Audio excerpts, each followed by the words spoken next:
Vous écoutez En bonne santé, le podcast qui vous aide à le rester.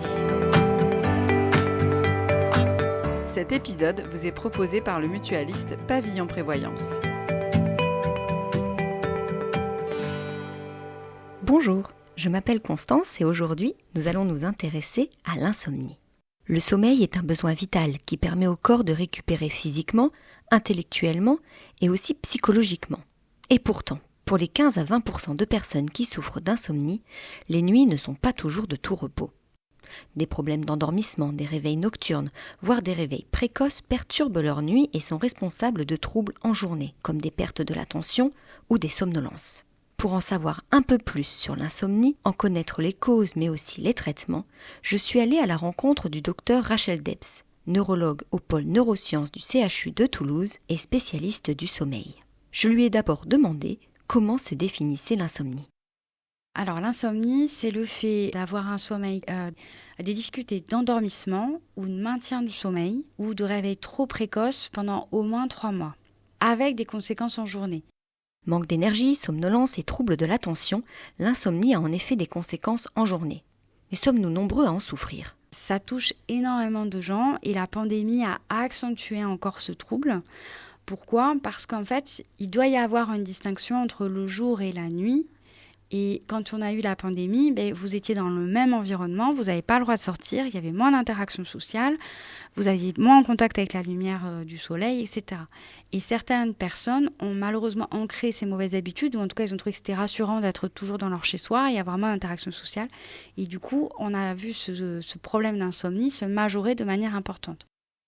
Mais alors d'où vient l'insomnie ? Pour en connaître les causes, le docteur Rachel Debs nous conseille d'aller voir du côté de nos habitudes d'endormissement et de nos comportements.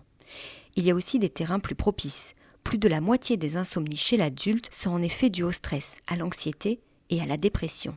Alors comment s'en débarrasser ? Pour la spécialiste du sommeil, sa prise en charge doit être spécifique et individualisée.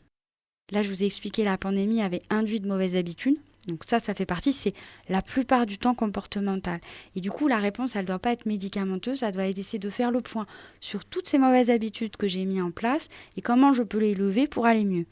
Mais après, si je traverse un événement de vie difficile, j'ai un proche qui est malade, ou moi, il m'arrive un pépin de santé, ou un problème d'argent, peu importe.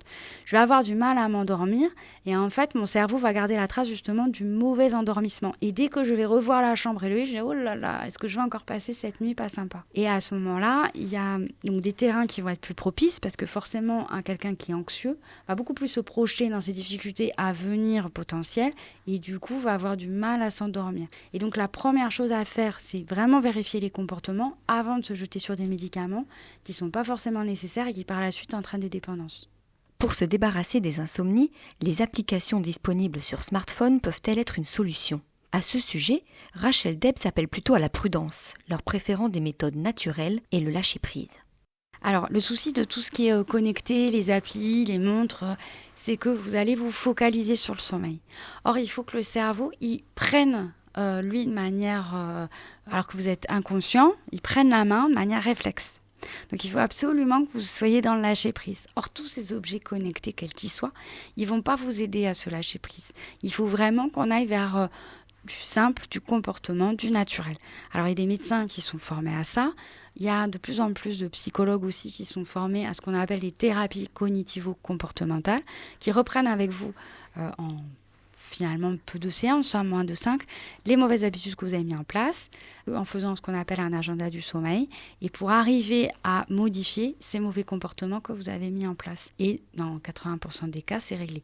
S'il reste des choses derrière, c'est peut-être que ce tempérament anxieux qu'on peut avoir, il est exacerbé et que peut-être il faut aller plus loin dans des prises en charge à ce moment-là plus spécialisées. Vous l'aurez compris, l'insomnie est généralement comportementale. Alors pour vous en débarrasser, n'hésitez pas à revoir vos rituels de coucher. Évitez par exemple les écrans 2 heures avant d'aller au lit, mais aussi les repas trop copieux ou les boissons énergisantes. Préparez-vous une chambre accueillante et apaisante en essayant d'y maintenir une température de 19 degrés.